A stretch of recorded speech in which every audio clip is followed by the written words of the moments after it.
Hello everyone, I am Ikra, a NEET aspirant preparing for NEET 2026. I was going to make lecture of zoology by A. Ma'am of Yaqeen 2.0 2026. So thought let's share you all my strategy of doing zoology to score 180 out of 180 in NEET 2026. First of all, we should take lecture for proper understanding. No one should skip the lecture thinking I know the concept. There must be some tips and points in a lecture which you should know and which would be helpful in 2026.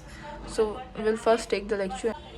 Yeah, I'm going to take lecture and will show you what will I do after taking lecture.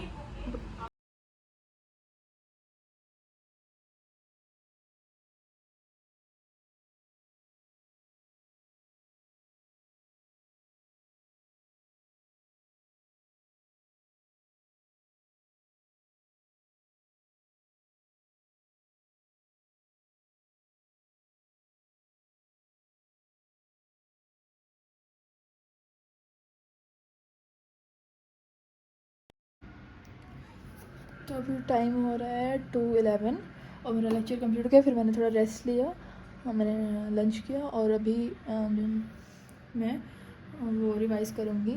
जैसे मैंने आप दिन देखा होगा कि मैंने जो है सिर्फ शॉर्ट नोट्स रफ़ में बनाई हैं. मैं डिटेल नोट्स नहीं बनाती हूँ क्योंकि ऐसे डिटेल नोट्स बनाऊँगी तो अप्रॉक्स एनिमल टिश्यू जैसे चैप्टर है तो उसमें 12 to 13 लेक्चर्स होते हैं तो वैसे बहुत ज़्यादा नोट्स बन जाएंगे. और बेसिकली बायो में नोट्स का कोई यूज़ नहीं होता है, सिर्फ एनसीईआरटी का यूज़ होता है. तो एक टेक्निक होती है एक्टिव रिकॉल करके. मैं जिस मैम ने अभी पूरा लेक्चर में लिखा है नोट्स में, मैं वो ट्राई करूँगी कि याद करने की और एक ऐसे सिंपल पेज में लिखूँगी और रिकॉल करूँगी कि कितना याद रहता है. तो इससे जो मेरी मेमोरी होगी वो स्ट्रांग होगी और मुझे पता चलेगा क्या मुझे पॉइंट्स याद हैं क्या नहीं याद है. तो उसके अकॉर्डिंग मैं इसको फिर से रिवाइज़ करूँगी. और तो लेट्स गो एंड फिर मैं करती हूँ. अभी सारे पॉइंट्स लिखूँगी जो शुरुआत से मैम ने सब के बारे में लिखा है, cell tissue and all that, फिर एपिथेलियम मस्कुलर वगैरह तो सब वो लिखती हूँ. फिर ये देखती हूँ कितना याद रहता है कितना. फिर उसके बाद एक एनसीईआरटी पढ़ूँगी तो ये मेरा एक लेक्चर का सब कुछ डन हो जाएगा. फिर बाद में डीपीपी वगैरह सॉल्व करूँगी. Let's go. देखती हूँ. सबसे पहले मैम ने लिखाया कि लिविंग ऑर्गेनिज्म होते हैं दो टाइप के होते हैं, यूनिसेलुलर और मल्टीसेलुलर. यूनिसेलुलर में ऑल एसेंशियल. मैंने कुछ नहीं खोला है, मेरी स्क्रीन भी ऑफ है. मैं कुछ नहीं देखी. मैं जो मुझे रिमाइंड है, मुझे याद है, मैं उसके थ्रू लिखने की कोशिश कर रही हूँ. All essential function perform single cell. Multicellular में यही सेम फंक्शन था perform by group of cells. तो सिंपल ऑर्गेनिज्म में जैसे हाइड्रा का मैंने एग्जांपल दिया था, उसमें बताया था मैंने डिफरेंट टाइप्स ऑफ सेल होती हैं और each type has thousands of cell.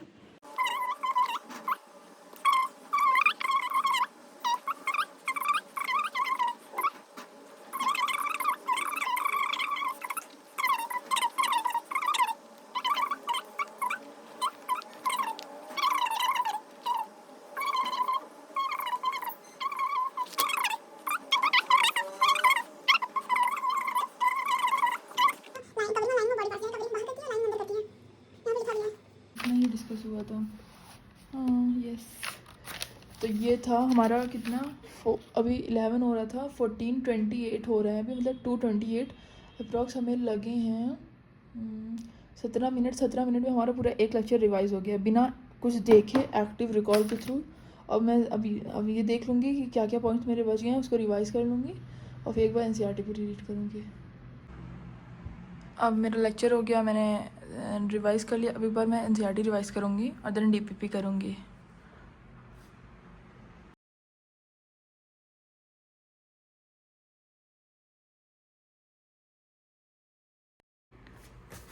तो मैंने रीड कर लिया यहाँ से लेकर. मैम ने अभी तक एपिथेलियल यहाँ तक पढ़ाया है तो मैंने यहाँ तक पूरा रीड कर लिया. अब लेट्स सी, जो मैम ने इंपॉर्टेंट पॉइंट्स लिखवाए थे, हम लोग को नीड ही नहीं है नोट्स बनाने की. नोट्स पढ़ो फिर एनसीईआरटी पढ़ो, वर्ड से नहीं. तो नोट्स ही पढ़ते रहेंगे तो एनसीईआरटी तो पढ़ ही नहीं पाएंगे हम लोग अच्छे से. तो मैम ने जो पढ़ाया है, लेट्स सी वो कहाँ पर एनसीईआरटी में है. सबसे पहले मैम ने लिखा है ना unicellular enzyme, multicellular enzyme. Ma'am ने लिखा है कि यूनिसेलुलर में सिंगल सेल से कुछ काम करता है, डाइजेशन, रेस्पिरेशन, रिप्रोडक्शन, और मल्टीसेलुलर में यही सेम फंक्शन परफॉर्म है तो ग्रुप ऑफ सेल्स करते हैं, वेल ऑर्गेनाइज्ड मैम, यही मैम ने लिखा है। और फिर मैंने हाइड्रा के बारे में लिखा है। मैम की कितनी अच्छी क्वालिटी है, ये तो कोई पढ़ाता ही नहीं है, मैम ने पूरा ये पढ़ाया। हाइड्रा के बारे में बताया, डिफरेंट टाइप्स ऑफ सेल होती हैं और each and the number of cell in each type is 1000। दिखा दे रही हूँ, ये भी मैंने एक्टिव रिकॉर्ड में भी लिखा। ये देखिए multicellular simple different type of cells Hydra में, और लिखा each type has thousands of cell, यही मैम ने लिखा है same, is made of different type of cell and the number of cell in each type can be 1000। ये एक आ सकता है ना एमसीक्यू में कि हाइड्रा में कितने, एक टिश्यू में कितने टाइप्स ऑफ सेल्स होती हैं, ये आ सकता है। तो और मैम ने फिर बाद में लिखा human body is compose of billions, millions आएगा तो गलत हो जाएगा, बिलियंस ऑफ सेल्स। ये यहाँ पर देखिए human body compose of billions of cells ma'am ने लिखवाया। फिर आया बिलियंस ऑफ सेल्स टुगेदर। फिर मैम ने टिश्यू के बारे में बताया ना कि जैसे ग्रुप ऑफ, मैम ने लिखा था डैश, तो उसमें था group of similar cell with intercellular spaces perform specific function, इसको टिश्यू कहते हैं। मैम ने ये देखिए यहाँ लिखवाया है टिश्यू, मैम ने लिखा था ग्रुप ऑफ डैश सेल्स, तो यहाँ पर फिर मैम ने लिखाया अलॉन्ग विद इंटर। ये फिर हमने एक्टिव रिकॉल में भी देखिए ये किया था। वेयर दैट कहाँ गया, ये हमने लिखा है ना ग्रुप ऑफ ये सिमिलर सेल्स, एक है similar cell along with intercellular spaces performing common या स्पेसिफिक। ये हमने एक्टिव रिकॉल में मैंने याद भी किया था कि एनसीईआरटी में मैम ने लिखा है कॉमन, एनसीईआरटी में मैम ने बाद में बोला भी तो एनसीईआरटी में स्पेसिफिक लिखा है। देख लेट्स सी इसमें कहाँ पर है, तो ये है ना group of similar cell along with intercellular substances perform specific function such organisation is called tissue. और यहाँ टिश्यू हैज मैम ने आउट एनसीईआरटी लिखा था कॉमन ओरिजिन, ये याद करना है। तो इसके बाद मैम ने बताया, ये पूरा पैराग्राफ हम लोग एकदम क्लियर हो गया, क्रिस्टल क्लियर हो गया। और फिर ये मैम ने लिखा है complex consist of only 4, ma'am ने लिखा है ना 4 type of tissue organise specific proportion and pattern. मैंने उसको पहले ही लिखा दिया है, 4 टाइप ऑफ टिश्यू होते हैं। और टिश्यूज़, ये इतनी इंपॉर्टेंट पॉइंट है, मैंने खुद पहली बार पढ़ी। Tissues are organise in specific proportion and pattern, यहाँ पर मैंने लिखा है। देखिए जब सेल से टिश्यू बनते हैं, टिश्यू से ऑर्गन बनते हैं, स्पेसिफिक प्रपोर्शन एंड पैटर्न लिखा है ना, specific proportion to form organ, से ये ऑर्गन बनाते हैं। टिश्यू से ऑर्गन कब बनता है, जब टिश्यू में स्पेसिफिक प्रपोर्शन होता है, पैटर्न होता है। स्टमक हार्ट है, when 2 or more organ perform common function by their physical and chemical interaction they together form organ system. मैंने लिखवाया ऑर्गन से ऑर्गन सिस्टम तब बनता है जब फिजिकल एंड केमिकल इंटरेक्शन होते हैं और कॉमन फंक्शन होता है। ये मैंने एक्टिव रिकॉल में लिखा है। उससे पहले मैम ने भी, जब मैं नोट्स बना रही थी मैम ने, तो यहाँ लिखवाया है फिजिकल एंड केमिकल इंटरेक्शन, ये मैम लिखवाया। और यहाँ लिखा है फंक्शन, मैम ने पर बताया था, ये लिखा है ना 2 और organ perform common function by the physical and chemical interaction they together form organ system, ये हो गया। फिर लिखा है cell tissue organ and organ system split up the work in such a way that exhibit division of labour and contribute to the survival of the body as a whole, ये ma'am ने बाद में लिखवाया। हमने लिखा human body में division of labour होता है, एवरी सेल्स में डिवीजन ऑफ फ्लेवर होता है, मैम ने यहाँ लिखवाया भी था।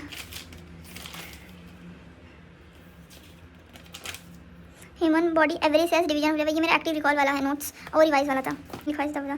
तो ये हो गया, ये हो गया। अब यहाँ आते ये पूरा हम लोग का क्रिस्टल क्लियर हो गया, एक एक चीज़ इसकी मुझे तो याद हो गई। अब आते हैं structure of cell vary according to the function they perform, ये पॉइंट मैंने एक्टिव रिकॉल में मिस किया था, मैंने शायद बताया भी था, मुझे याद आया था कि मिस हुआ है। फिर ये मैम ने यहाँ लिखवाया था, मैम ने यहाँ लिखवाया है कि structure of cell vary with the function they perform, ये मैम ने लिखवाया है। स्ट्रक्चर शेप, जैसे मैम ने बताया आरबीसी ऐसे होता है, डब्ल्यूबीसी ऐसा होता है, जैसे इनको फंक्शन करने रहते हैं। मैंने पॉइंट बाद में लिखा भी था, ये मैंने पॉइंट लिखा है। देखिए स्ट्रक्चर शेप ऑफ सेल में very with the function they perform, मैंने बताया आरबीसी ऐसा होता है, डब्ल्यूबीसी ऐसा होता है, न्यूरॉन ऐसा होता है। मैंने एक्टिव रिकॉल में ये बाद में याद किया, तब ये 2 पॉइंट मैंने भूली थी। तो ये हो गया function they perform. Tissue are protein classified to 4 type, epithelial, connective, muscular, neural, ये तो मैम ने लिखवाया ही है यहाँ पे, ये तो है ही एपिथेलियल, कनेक्टिव, मस्कुलर, न्यूरल।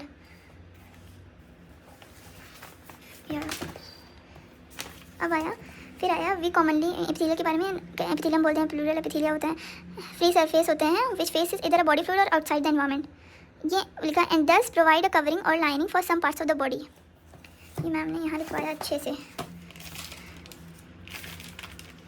हमने ये मैम ने लिखा है free surface of epithelium faces इधर एनवायरनमेंट और इधर बॉडी फ्लूइड दस फॉर्म, इसलिए मैम ने बताया था यहाँ एजर्शन रीजन बनेगा, इसलिए दस फॉर्म कवरिंग और लाइनिंग और सम पार्ट्स ऑफ बॉडी, मैंने बोला था यहाँ एजर्शन रीजन बनेगा क्योंकि यहाँ लिखा है दस, यहाँ लिखा है।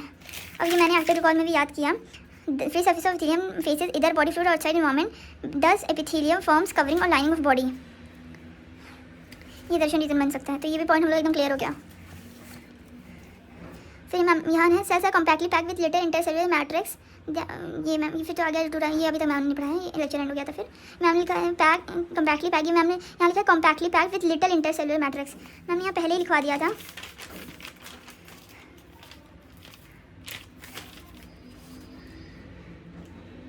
यहाँ मैम ने लिखा epithelial tissue compactly packed with little ये इंटरसेलुलर मैट्रिक्स, और मैंने बाद में रिवीजन में भी लिखा है, जब मैंने यहाँ एक्टिव रिकॉल की थी मैं यहाँ से, तो मैंने कहाँ लिखा है यहाँ मैंने लिखा भी है एपिथेलियल टिश्यू कॉम्पैक्ट, यहाँ लिखा है compactly packed cells with little intercellular space, मैंने लिखा है।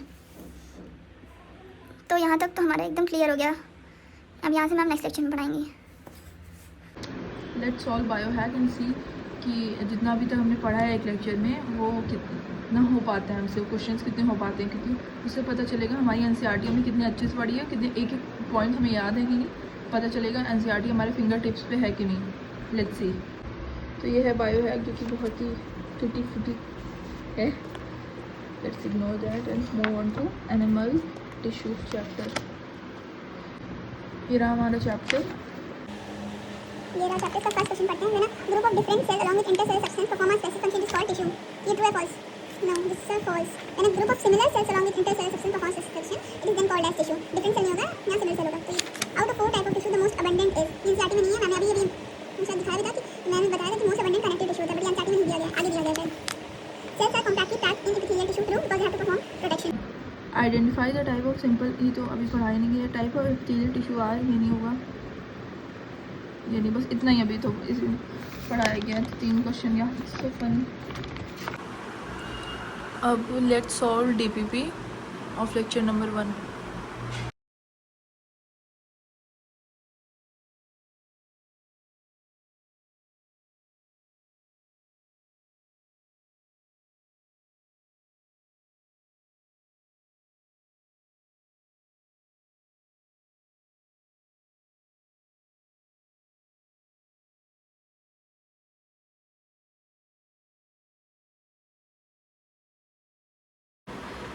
और इसके बाद जब चैप्टर कंप्लीट हो जाएगा तो I am thinking to do Yakeen plus question, ताकि एकदम अच्छे से टफ लेवल क्वेश्चन भी प्रैक्टिस हो जाएं। और इसी के साथ साथ मैं नीट प्रेप के भी क्वेश्चन टारगेट बैच वाले से सॉल्व करती हूँ, बट अभी एक ही लेक्चर हुआ है तो उसका कोई मतलब ही नहीं है। जैसे आपने बायोहैक में भी देखा कि 2-3 ही क्वेश्चन हुए। अब जैसे 3-4 लेक्चर हो जाएँ तो धीरे धीरे टारगेट बैच के क्वेश्चन, और फिर पूरा जब चैप्टर कंप्लीट हो जाए तो यकीन प्लस, तो इससे हमारा पूरा चैप्टर एकदम परफेक्टली डन हो जाएगा एकदम, मतलब कोई भी क्वेश्चन बचेंगे नहीं। तो I am planning to do like this. सबसे पहले लेक्चर, फिर एक्टिव रिकॉल, फिर एनसीईआरटी रिवीजन, फिर बायोहैक, फिर डीपीपी, और फिर टारगेट बैच के क्वेश्चंस, और जब चैप्टर कंप्लीट हो जाए यकीन प्लस और पीवाईक्यू। मुझे लगता है दिस इज़ सफिशिएंट। आप बताइए आपको क्या लगता है, मैं सही कर रही हूँ कि नहीं। मुझे भी कन्फ्यूजन है बहुत सारी, क्योंकि मैं चाहती हूँ ड्रॉप ईयर में सब एकदम अच्छा हो, स्मूथली जाए, मुझे कुछ रिस्क नहीं लेना है इस बार। तो डू लेट मी नो कि आप लोग कैसे कर रहे हैं। आप लोग कुछ एक्स्ट्रा कर रहे हैं तो मुझे भी बताइए, मैं भी करूँ।